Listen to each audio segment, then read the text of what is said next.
Lagi berjumpa kembali bersama saya Wong Ganteng Sak Donyo. Mohon untuk tidak menyebutkan nama dan identitas dalam percakapan ini karena percakapan ini saya naikkan dalam konten YouTube. Gimana Mbak? Oke. Mau nanya Mas, kalau kita mau laporan ke polisi itu polisi manapun bisa ya, kalau tentang kayak kriminal apa itu? Kriminal Apa apa harus itu? enggak kan? Ya udah diceritain dulu dari awal. Lah HP ku ini ada yang ngebobol gitu. Gmailnya, akun Gmailnya. Otomatis kayak di riset sama orangnya, kayak foto apa segala macam, kontak telepon tuh nggak ada semua di HP ku ini. Ya udah gitu, hitam kayak setelan awal dari pabrik gitu. Nah di dalamnya itu maksudnya kayak foto-foto itu ada kayak foto KTP, foto paspor, takutnya tuh disalahgunain. Nah kemungkinannya foto segala macamnya itu ikut ke Gmailnya nggak Mas? Maksudnya ikut ke Gmailnya ini gimana nih? HP Samen itu yang riset siapa? Ada orang riset gitu kan, aku dikasih link sama ada orang gitu. Terus ini sih masalahnya tuh dari kemarin tuh tentang pengiriman uang, kayak ya pengiriman uang lah yang aplikasi biru itu. Terus tuh ada yang nawarin, Mbak katanya aku juga sama mengirim uang nggak masuk, kayaknya itu tuh lagi ada pembaruan, kalau sampean mau aku bantu, katanya ini aku kasih linknya biar duitnya cepet masuk, ngomongnya gitu. Nah terus dia tuh ngasih link tuh, di situ tuh logonya logo TNG. Nah logo TNG aku isi, terus logonya logo Gmail gitu, suruh masukin Gmail. Lah aku cuma masukin Gmail, aku nggak masukin passwordnya gitu. Terus tuh beberapa hari besoknya lagi HP ku tuh ngedadak mati total, kereset gitu. Kayak setelan awal pabrik gitu. Kira-kira itu kayak foto di dalamnya tuh, kayak foto video tuh nempel nggak ke Gmailnya kalau orang itu pakai Gmailku gitu, akunnya? Itu namanya scammer Mbak. Iya, scammer. Jadi sampean itu HP-nya itu sudah dihack sama dia. Jadi ketika sampean link yang sampean klik itu udah otomatis ya, semua datanya udah masuk ke dia.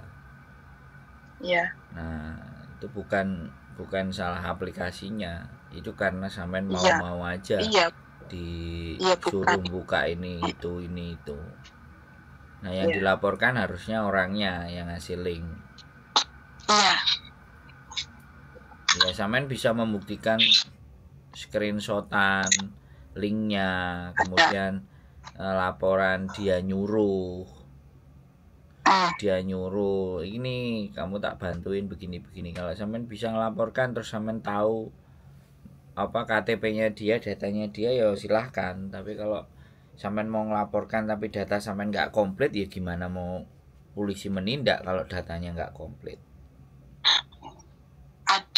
Dia itu ngasih foto KTP, takutnya itu juga bukan KTP-nya dia, KTP-nya kalau orang bukan KTP-nya dia, itu jatuhnya fitnah sampean. Kalau bukan KTP 2, kalau polisinya juga nangkep itu KTP kan ya kasihan anaknya. Iya. Ya sampean kan harus tahu orangnya. Sampean ketemu orangnya enggak gitu loh. Nek orangnya enggak ketemu terus cuma dikasih KTP, ya bisa jadi itu jebakan Batman. Iya, Jadi kalau orangnya sampean laporin tapi orangnya nggak merasa ketemu sampean, nggak merasa ngasih, sampean bisa dituntut balik. Nah, lebih iya, hati-hati.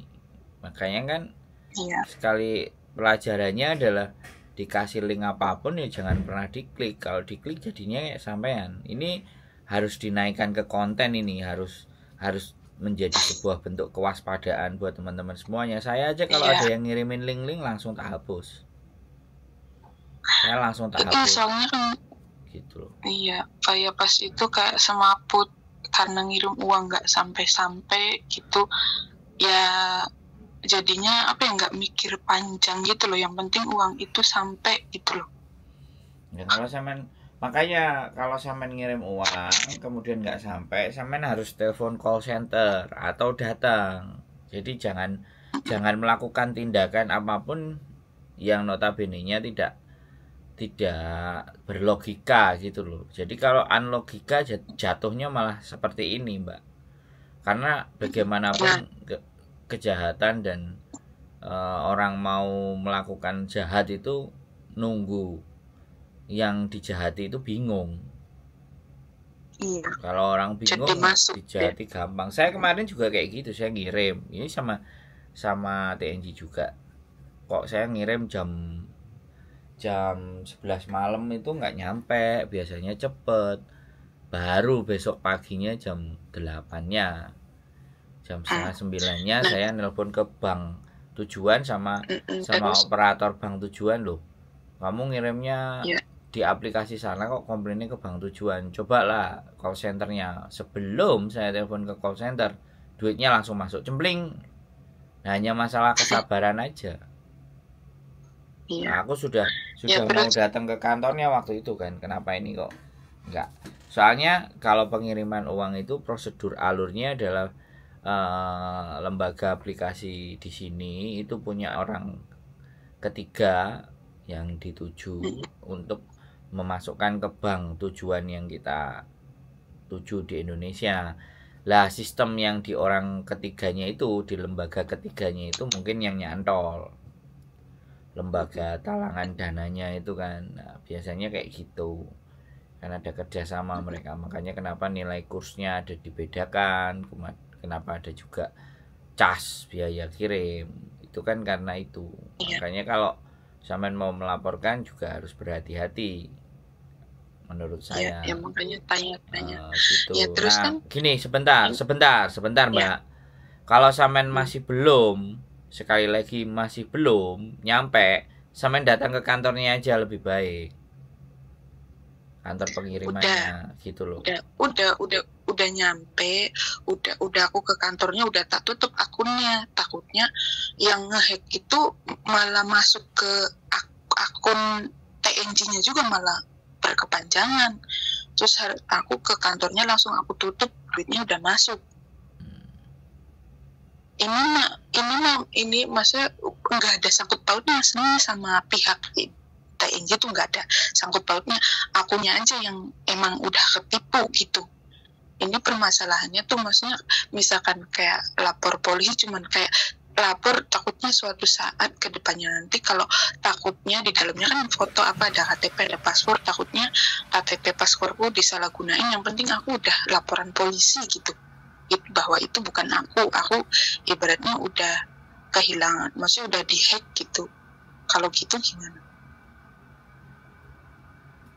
Kalau menurut saya sih ya ini sekali lagi pencurian data. Jadi pencurian Iya, data yang dilakukan oleh nggak tahu pihak yang nggak bertanggung jawab. Cuman pihak yang nggak bertanggung jawabnya ini yang kalau scam dan semua kalau sampean lapor polisi nanti, kalau ibaratnya datanya sampean digunakan untuk pinjam-pinjam dan semuanya tiba-tiba datang tagihan kan, ya nggak apa-apa. Kalau sampean mau lapor polisi, yang penting surat laporannya sampean pegang. iya gitu, maksudnya buat jaga-jaga gitu, takutnya suatu saat ke depannya nanti takut ada apa-apa gitu. Yang penting kan aku udah duluan lapor gitu bahwa itu bukan aku gitu. Ya silahkan aja, nggak ada masalah menurut saya sih. Tapi kantor polisi manapun bebas ya. Ya, yang yang dekat dengan sampean aja, karena itu kan kejahatan internet ya, kejahatan digital. Iya, iya. Kejahatan. Tapi itu Mas, maksudnya aku kan masuk lagi ke Gmailku kan. Nah, terus aku tuh tahu yang orang pakai Gmailku tuh jenis Androidnya apa. Terus ini apa tuh, dia tuh lagi pakai punya aku, bukannya yang ngehack terus dibuang gitu. Dia ngambil punya aku terus digunain sama dianya gitu. Udah berapa hari, maksudnya udah 1 malam ini aku masuk lagi, di sananya udah diganti ininya, passwordnya. Jadi kedeteksi jenis Androidnya gitu. Tapi nggak tahu itu tuh adanya maksudnya di Hong Kong apa di Indonesia. Tapi nomornya tuh nomor Indonesia. Ya begitulah scammer, Mbak. Jadi berhati-hati terhadap link ya. Gak apa-apa, sampean silahkan laporkan, karena namanya kejahatan digital itu udah macam-macam bentuknya. Klik, apalagi kalau udah klik link itu udah klik link ini, nah itu udah.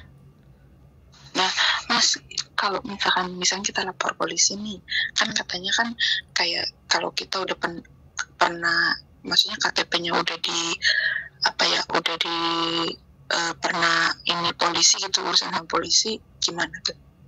Kan kita cuma lapor gitu, bukan yang kena kriminalnya, gimana? Kedepannya ada masalah apa enggak? Nah itu saya nggak bisa menjanjikan sih, Mbak, karena ini kejahatan digital, Mbak. Kejahatan digital ini luar biasa gitu loh. Jadi terkadang dia menggunakan data kita untuk hal-hal yang nggak pas dan nggak benar, sedangkan sampean nggak pernah mengakuinya, sampean nggak pernah melakukannya, tapi seolah-olah yang melakukan sampean, kan jatuhnya kan seperti itu gitu. Ya nggak apa-apa ya, laporan aja, nanti surat laporannya di polisi sampean simpen. Jadi nek ada kejadian-kejadian apa, tunjukin bahwa saya sudah melaporkan ke polisi bahwa ada pencurian data atau data pribadi saya, data dokumen saya melalui ini, dan kronologisnya seperti ini gitu loh. Ya udah, mau gimana lagi? Iya sih, udah ini. Tapi kayak masalah kayak nomor WhatsApp apa mah aman gitu, dia cuman ngehack akun Gmailnya sih, jadinya ya nggak ada semua kayak kontak apa segala macam gitu. Ya iya kan, sudah dihack, Mbak. Udah dihack, udah menyusup masuk gitu. Ya udah Mas, gitu aja. Makasih. Pagi-pagi udah ngeganggu. Ya lebih hati-hati aja, Mbak, karena kejahatan digital ini sekarang lebih banyak variasinya, lebih banyak macamnya, lebih banyak modelnya. Jadi, dan kita nggak tahu siapa yang ngehack, ini kan sesuatu yang istimewa sekali. Kalau kita lapornya, maksudnya lebih cepat, lebih baik apa gimana? Ya bagi saya sih nggak ada masalah sih, Mbak. Sampean mau lapor hari ini, besok atau lusa, cuman ya itu tadi, sekali lagi yang penting ada buktinya gitu. Nah, kita kan nggak ngerti motifnya dia mau ngambil data pribadinya sampean, mencuri data pribadi sampean itu untuk apa, kan yang kita nggak ngerti. Ya semakin cepat ya semakin baik, itu aja. Iya. Soalnya kalau kehilangan data sama dokumen di Hong Kong kan apa jenenge, ada undang-undang privacy memang. Iya. Jadi yang melakukan siapa, yang WA nomornya berapa, sedangkan nomornya nomor Indonesia. Iya, mereka mau ngelacak nomor Indonesia kan nggak ada KTP-nya. Kalau nomor Hong Kong kan pastinya ada, karena di setiap SIM card di Hong Kong itu kan harus mendaftarkan KTP kita. Iya. Ya itu cuman takut salah digunain ya. Maksudnya kalau itunya yang hacknya di Indonesia, ya berarti buat apa dong ngambil data-data kita juga di Indonesia? Ya namanya pengambilan data itu ya bisa dilakukan kejahatan, bisa hanya iseng. Iya. Kan kita juga nggak ngerti, Mbak. Tapi selama yang nyuruh sampean itu nomor WA-nya itu nomor WA nomor Indonesia, ya berarti Indonesia, sedangkan kita lapornya di Hong Kong. Nah itu kan yang menjadi penasaran. Tapi ya sudah, kayaknya sekali lagi lebih berhati-hati untuk ngeklik link, apalagi biasanya kalau kita ngirim atau apa, terus habis itu kitanya udah gupuh, kemudian ada pihak orang, kamu gini ya, kan orang itu mengetahui kepanikan kita kan. Nah sedangkan harusnya kepanikan kita itu kita laporkan gitu ke tempat yang memang yang kita tuju. Tapi kalau sasarannya udah nggak tepat ya kayak gitu, apalagi di sosial media, saya gangguan ini ngirim uang nggak nyampe, nah itu jadi makanan buat para hacker kesempatan. Iya, makanya kan sekecil apapun persoalan dan permasalahan kita itu disampaikan di sosial media yang tepat gitu. Kayak kalau saya gini, lapornya ke saya kan udah jelas manusianya bisa diketahui, ya kan, laporannya orangnya ini. Nah sampean di WA-nya siapa, nomornya apa, menyuruhnya bagaimana, kok tiba-tiba mengiyakan. Ya monggo segera lapor. Nek menurut saya tetap tenang, nggak usah khawatir, jalani semuanya kehidupan ya. Kalau bisa, kalau Gmail itu sudah terambil ya sudahlah, apapun ceritanya kita ganti Gmail, bikin Gmail yang passwordnya ada. Nah, makanya kan biasanya gini loh Mbak, biasanya kita itu di Gmail kita itu ada dua penguncian, dua security system. Jadi dia biasanya kalau Gmail kita kehack, kita bisa memulihkan lagi akun kita selama notifikasi jawaban itu kita bisa punya. Kalau misalnya ada masalah harus menghubungi Gmail mana. Saya juga seperti itu. Saya punya Gmail, bojo saya juga punya Gmail, dan semuanya kita koneksi ke satu akun Gmail pemulihan. Jadi kalau suatu waktu ada yang ambil Gmail saya itu bisa memulihkan lagi dengan mengkodenya. Kalau toh pun dia ganti, tapi kita kan memverifikasinya kepada Gmail yang berbeda, tapi di HP yang berbeda. Nah, verifikasinya nanti masih bisa tak buka lagi. Sandinya saya ganti, orang itu udah nggak bisa lagi pakai gitu. Jadi kita ngambil lagi Gmail kita gitu, dengan akun cadangan. Kan ada akun cadangan yang bisa membuat pemulihan. Kalau sampean nggak melakukan itu ya sudah, begitu hilang wis bingung, dirubah sama dia ya udah nggak punya akun cadangan. Kalau punya akun cadangan kan bisa verifikasinya ke akun cadangan.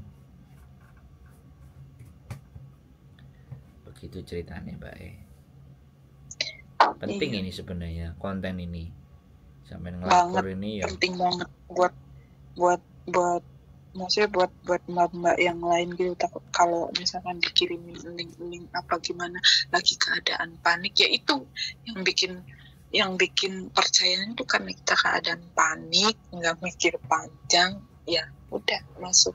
Dan biasanya juga kayak nomor-nomor, jangankan itu, maksudnya kayak nomor luar, nomor apa, kayak good morning apa segala macam, orang Amerika nggak pernah aku ladenin, cuman tuh momennya tuh pas aku lagi kayak ayo, maksudnya kayak mikirin satu masalah, itunya masuk, jadinya tuh pas gitu momennya.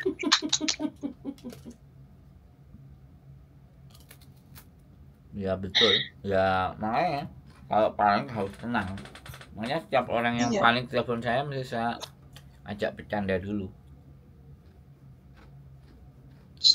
supaya mereka tenang. Kalau udah tenang baru saya bilang, saya bisa ngasih masukan. Ya Mas, kalau misalkan orang yang nge-hacknya itu misalkan adanya di Indonesia gitu, maksudnya kan seenggaknya kan apa ya, kayak dokumen kita itu kan bukan disalahgunain di sini gitu, kayak di Indonesia gitu. Itu gimana? Aman, nggak perlu khawatir selama bukan fisik sampean ya. Kalau misalnya mau ngapa-ngapain, fisik saya ada nggak di situ, wajah saya, muka saya, atau saya datang ke situ melakukan transaksi atau apapun. Kalau nggak ada bentuk fisik saya ya saya nggak melakukan itu, bisa ngeles. Kan kadang sekarang kan, nah yang jadi repot kan pinjol tuh, pinjaman online. Nah itu juga bisa bikin data gitu. Tapi selama fisik sampean nggak ada ya nggak ada masalah. Ya sih, ya itu maksudnya khawatirnya cuman takutnya fotonya ngikut ke dia gitu. Kalau masalah akunnya aja sih ya mungkin ya udah, namanya akun ibaratnya tuh aku bukan YouTuber yang maksudnya akunnya yang ngasilin duit itu kayak Mas Sandro gitu. Aku maksudnya kayak akun-akun biasa gitu kan. Ya pasti disalahgunain dia pakai sendiri gitu. Cuman kan yang maksudnya ya bahaya, sama sih bahaya, bukan nggak bahaya. Cuma gitu, satu takutnya itu tuh maksudnya kayak foto di dalamnya kayak ada alamat rumah Indo, nomor maksudnya foto paspor, foto KTP, foto segala macam ada semua di situ. Takutnya dianya ikut ngambil fotonya, yang isi di dalamnya juga gitu. Kalau kayak aplikasi pengiriman uang apa mah nggak pakai akun Gmail itu, pakainya nomor telepon gitu. Terus lagian aplikasi biru itu udah ditutup gitu, udah nggak bisa buat kirim lagi. Takutnya kan udah jauh nyusup ke aplikasi itu gitu. Kayak Facebook aman sih, bisa balik lagi. Intinya nggak perlu khawatir, Mbak. Iya. Intinya nggak usah khawatir, nggak usah takut yang berlebihan. Karena itu justru akan membuat sampean jadi kena masalah yang lain. Hidup yang ketakutan. Udah, ya sudah, lewat. Ya udah, belajar dari kesalahan aja. Ya. Sekarang yang penting kalau ada apa-apa dan bagaimana, sampean bisa mempertanggungjawabkan bahwa itu bukan saya. Itu bukan saya yang ngelakuin. Ada bukti secara fisik, tidak ada tanda tangan. Jadi saya juga tidak mau, gitu aja. Nggak ada masalah. Nggak ada terlalu masalah. Masalah itu ada itu kalau kita selalu memikirkannya terlalu berlebihan. Kan masalah itu belum datang. Nah, sampean memikirkan masalah itu bisa datang. Tapi kalau sampean secara psikologi ya sudahlah, mau ngajen aku keliru kok, besok perbaiki lagi, nggak usah. Nanti kalau ada apa-apa kan kita tinggal buktikan. Bisa dipahami maksud saya? Bisa udah lebih agak tenang gitu. Ya harus tenang, Mbak. Kalau ngobrol sama saya nggak bisa memberikan ketenangan, channel saya tak tutup aja, Mbak. Jangan dong, Mas.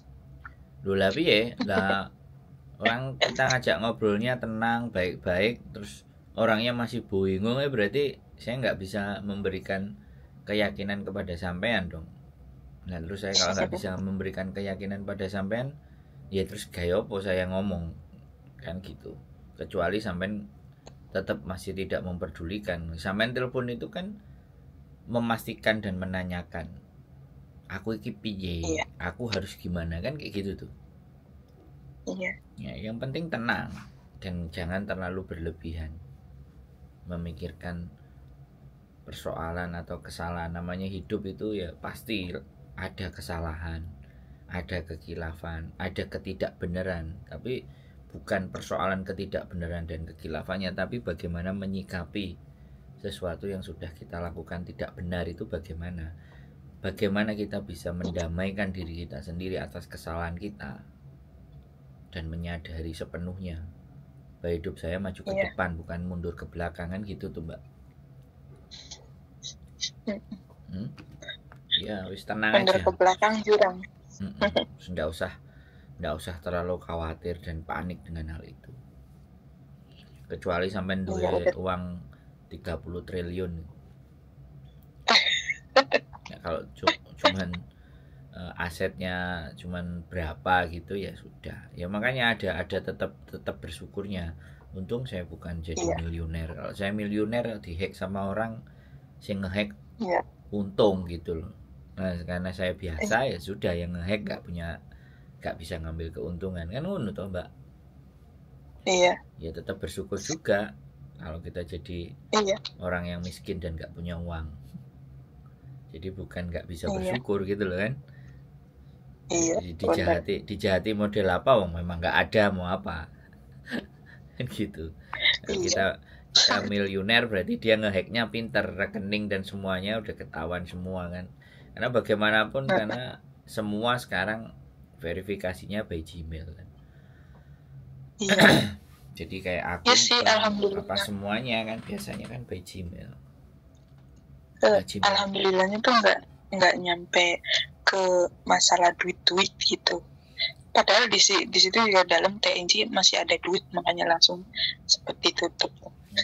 Belum kerugian secara orang nge-hack itu apa sih? Orang ngambil data dan dokumen kita itu apa sih? Untuk mengetahui seberapa angka uang atau harta atau sesuatu yang ada di dalam diri kita tuh. Orang nge-hack itu kan kayak gitu. Atau mereka cuma trial, wah ternyata berhasil gitu kan. Buat percobaan ya, gitu. Kan bisa jadi. Jadi sampai mana dia pinter nge-hack kan, apa orang gitu. Iseng-iseng. Tapi kalau yang dihack salah kan nggak ada duitnya dihack, ya sudah gitu. Nothing tulus. Nggak ada sesuatu yang, nggak ada kerugian apapun dalam diri kita. Pada intinya duit. Pada intinya ya informasi itu ada apanya. Nggak ada apa-apanya ya sudah. Kan gitu. Nggak usah bingung dan khawatir.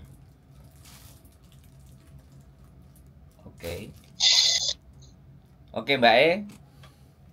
Oke Mas, makasih udah lebih tenang, lebih jauh lebih tenang. Iya dong. Oke. Ya udah Mas, makasih. Sehat selalu ya. Semangat. Udah ngerepotin. Lebih hati-hati lagi semuanya. Iya. Siap. Ayo Mas. Oke. Sembah nuwun. Terima kasih. Sehat selalu. Bye bye. Iya Mas. Bye. Oke teman-teman, pagi-pagi sudah kebingungan. Jangan terlalu percaya karo link-link. Iya, bukan nggak percaya sama link. Orang kalau kiriman nggak nyampe kan panik, gitu loh. Jadi itu buat teman-teman, pokoknya dalam menghadapi apapun, tolong ambil nafas dalam-dalam, hirup oksigen banyak-banyak dulu. Yang penting kalau kirim di tempat yang jelas itu kan masih. Biar nggak panik. Ya walaupun sebenarnya di tempatnya jelas. Enggak, ya kadang sudah. Kan arek-arek kalau kirim itu kan asal di tempat bla bla kayak gitu kan. Oh iya. Nah itu juga hati-hati. Kalau ada company-nya, ada kantornya, itu sebetulnya nggak terlalu takut. Kalau uang nggak nyampe bisa ditanyakan ke hotline. Dikasih tahu. Aku juga pernah. Pernah apa? Ya nggak nyampe ke hold karena sistemnya trouble. Ya, itu namanya faktor human error, teman-teman. Jadi ada gangguan, tapi ya nggak apa-apa, ditungguin aja. Kalau ada masalah langsung uang balik kok aslinya. Tapi kalau selama masih ke hold, berarti masih trouble. Tuh. Jadi yang penting kan ada bukti transaksinya. Kita ngirim itu resit atau apa itu kan selalu ada. Oke, gitu aja pagi-pagi. Keadaan. Tangi melek. Sudah ditelepon sama mbaknya yang bingung. It's okay. Keep stay tune, hati-hati, waspada terhadap link-link yang dikirim. Kalau perlu langsung hapus. Nomor-nomor nggak jelas, nomor-nomor mau telepon, blokir. Jadi daripada penyakit, daripada ngeruwet di otak. Tapi channel YouTubeku jangan diblokir ya. Ditonton tiap hari, dikomenin, dikasih jempol, dan kalau bersedia di share. Keep stay tune my YouTube channel and see you next video. Bye bye.